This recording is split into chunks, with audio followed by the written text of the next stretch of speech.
the SBU before, you've seen this slide before. This is a textbook definition of contracts, and this is a very lawyerly way of doing something. Tons of words here about what a contract is, with contingencies and addressing many factors, categorize them asymmetrically, shifting risk, reliance on trust and reputation. They've got to be rational and reasonable. But really, when it comes down to it, I like to look at contracts very simply. They're a legally enforceable agreement between two parties. It's a set of promises and obligations that each of the two parties are agreeing to undertake and to provide one another. So we're going to focus today on two types of contracts. First is written agreements, and they are exactly what it sounds like. A written agreement is a contract that's printed. It could be, most of them are electronic these days, that details what the parties can or cannot do, and they are usually executed, whether that's good old-fashioned blue ink or nowadays with the DocuSign. The key to written contracts is that they're more easily enforceable. There is a document out there that a court can go look to tell what the parties intended.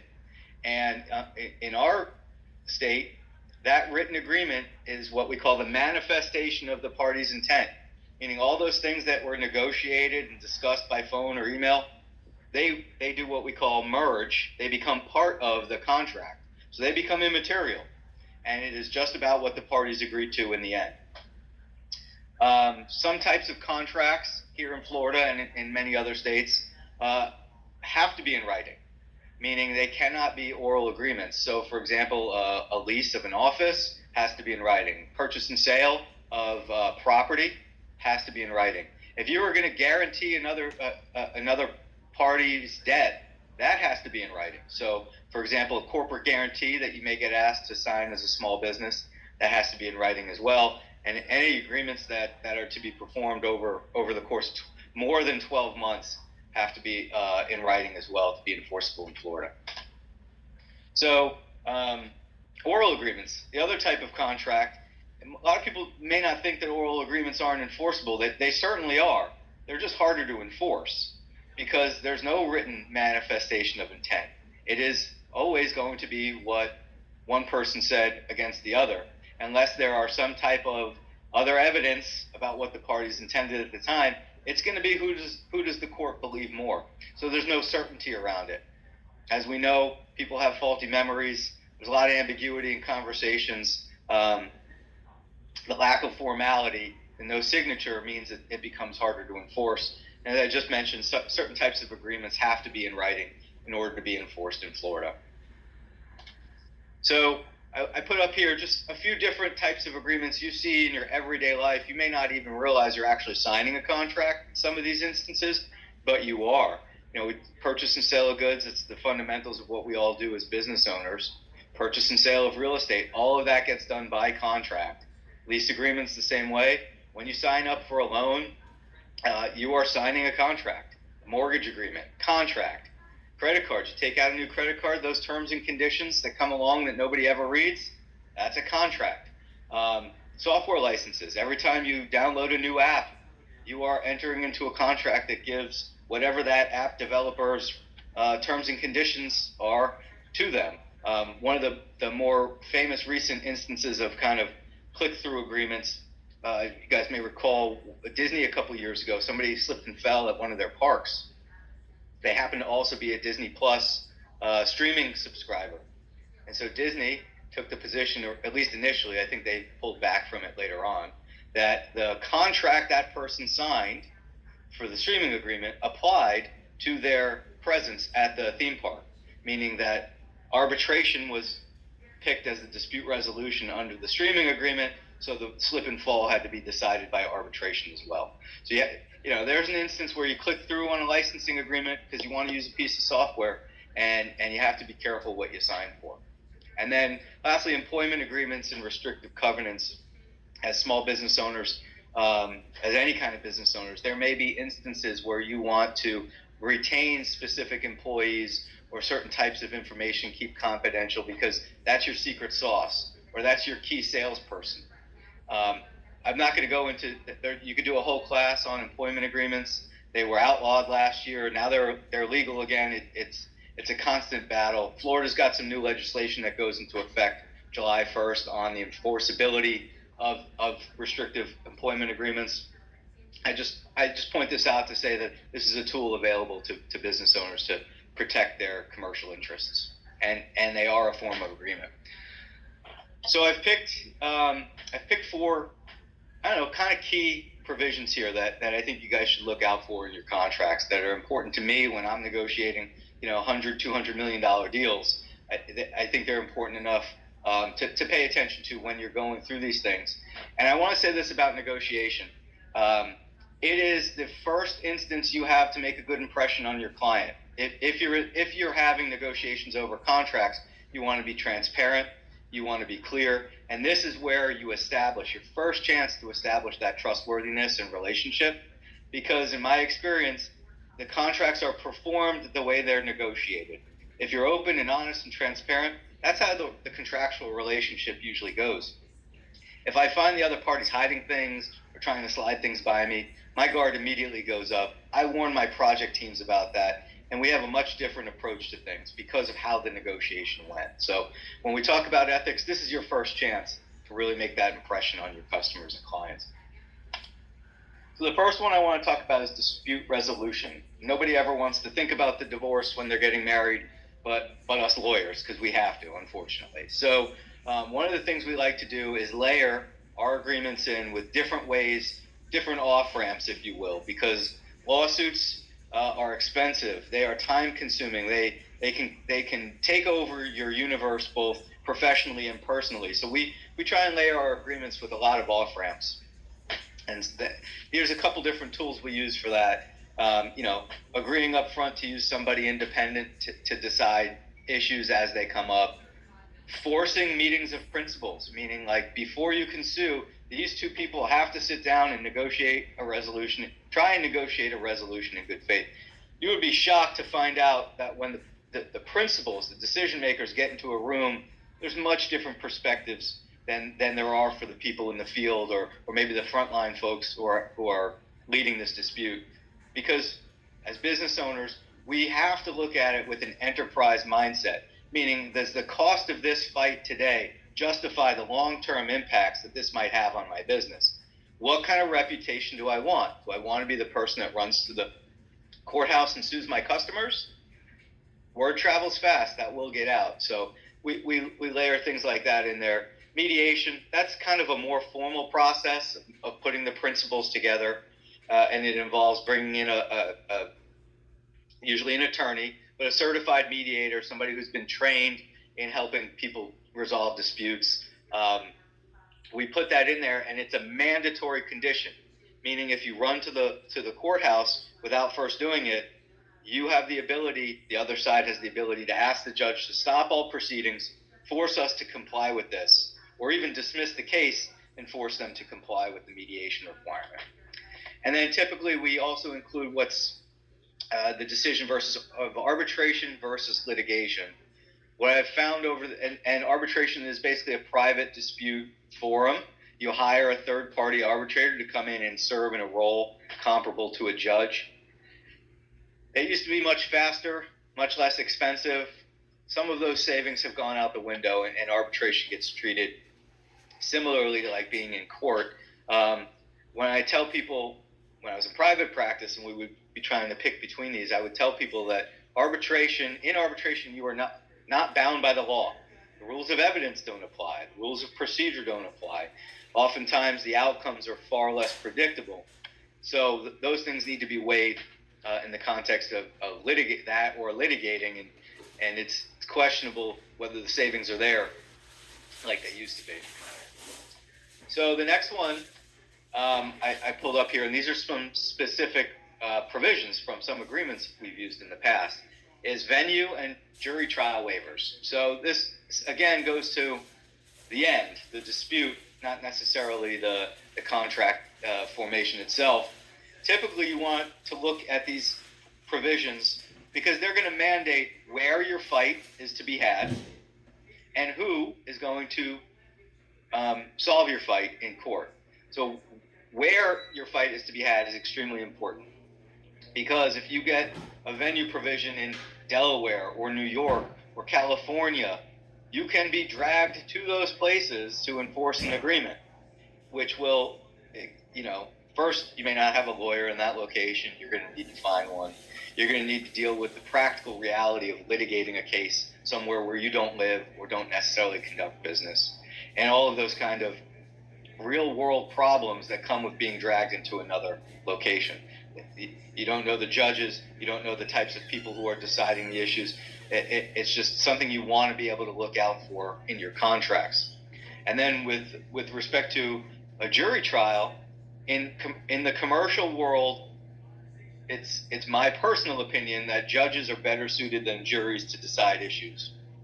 The idea being that juries play on emotion a little bit more, and that judges are more qualified to give you a very clinical, technical response to what is most times a contractual dispute.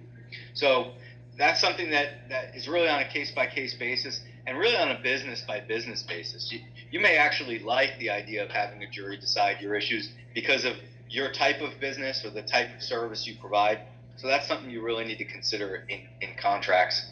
And this goes to when I talked earlier about having a broker on the team, the risk management team for a business. I think having a qualified commercial attorney is part of that as well. It not only is it good to have somebody to bounce ideas off of, but they'll make sure your contracts comply with the law. So, for example, if you build houses in Florida, there are a handful of mandatory notices that must be in your contract. They don't need to be in commercial agreements, but if you're going to build a house, they need to be in there. You may not know that, but a qualified lawyer will. They'll keep you out of trouble and make sure that your agreements don't have terms that are unenforceable. So the next one I have is a waiver of consequential damages. And without getting too deep, consequential damages are things like lost profit, lost business opportunities, lost revenues because my business couldn't get open because my contractor didn't finish on time. Consequential damages have the ability to balloon a fight to significant levels. So this is something I focus on specifically for our construction business, but I think is really good for any other type of business. You want to focus on consequential damages and include what we call a waiver. So this is an excerpt from one of our industry form construction agreements, and you'll see it's a mutual waiver. That means both sides waive against each other these types of damages. And loss of use, loss of income, loss of profit, financing. Let's say you had a loan lined up, but a vendor you were relying on didn't come through, so now you've lost that loan. The interest rate on the new loan is going to be 5% higher, and that's going to cost you money. Those are all consequential damages. And it's hard to predict. It's hard to underwrite when you're getting into a business relationship. So consequential damages are something we really try and focus on limiting in our agreements. And then force majeure clauses. This came up in Professor Danso's portion. This is typically, everybody paid a lot of attention to this during COVID, but this is a really old concept. It's excuse of performance, meaning something's happened in the world that excuses me from having to perform what I agreed to under this contract. And typically some of the conditions are that the issue has to actually prevent, impede, or hinder. It can't be theoretical. If you're trying to get relief of performance, you have to demonstrate that this issue actually harmed you. You're usually going to have to demonstrate that the issue couldn't be avoided. Tariff costs, is arguably one when our country puts tariffs on every other country in the world. It's arguable that cannot be avoided. The world shutting down for COVID was our most recent example, but any other type of pandemic or situation. More locally, a devastating hurricane could make performance impossible and mitigation unavoidable. And then typically you want to make sure that with a force majeure provision, it's not otherwise already specifically addressed. A lot of times we negotiate specific things of what's going to happen if. Force majeure clause is really more of a gap filler when something isn't specifically addressed. And here, I've put up a sample clause, and I wanted to highlight a couple key elements of this. One, the exempted from liabilities in whole or in part. That's the excuse of performance. You are excused from having to do that thing, so you're no longer liable for it. Second one, immediately notify. Talk about transparency and good communication. This mandates it. So not only is it a good ethical practice, we memorialize the obligation here, okay? Further, we've got some provisions here about trying your best to minimize the possible losses. Again, that's not only a best practice and the way to ethically run your business. Here it's an actual contractual obligation. If you don't do it, you don't get the relief you're seeking. And again, same kind of theme. Timely provide a proof to the other party that this has happened. This is contractually mandated ethics in a way, forcing you to give notice, forcing you to be transparent, forcing you to try and minimize the impact, and then doing it in a timely manner. So those kinds of concepts, they're not only really good for practice, we actually codify them in contracts so that we ensure that we get them from one another. So that's the end of the contracts. We're going to stop, take a break. We got 20 minutes left. I have a few questions. Still a lot to do, so I'll keep rolling. Maricel, you stop me if you need me to take a break. All right, so this is going to get into a little bit. This part is going to get into a little bit of construction specific.